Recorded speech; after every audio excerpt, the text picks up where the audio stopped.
থেমে যেও না।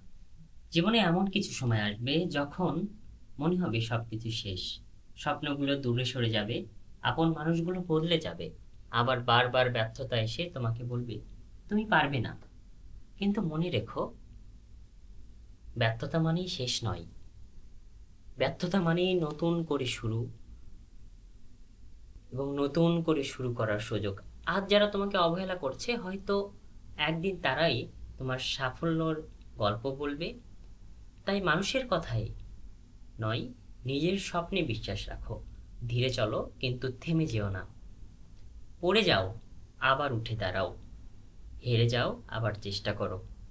কারণ তোমার গল্পটা এখনো শেষ হয়নি। একদিন তুমি ঠিকই জিতবে। শুধু সেই দিন পর্যন্ত লড়াই চালিয়ে যেতে হবে। মনে রেখো, স্বপ্ন পূরণ করার জন্য ভাগ্যের চেয়েও বেশি দরকার সাহস, ধৈর্য আর চেষ্টা। আজকের কষ্টই একদিন তোমার সাফল্যের সবচেয়ে সুন্দর গল্প হবে। ইনশাআল্লাহ।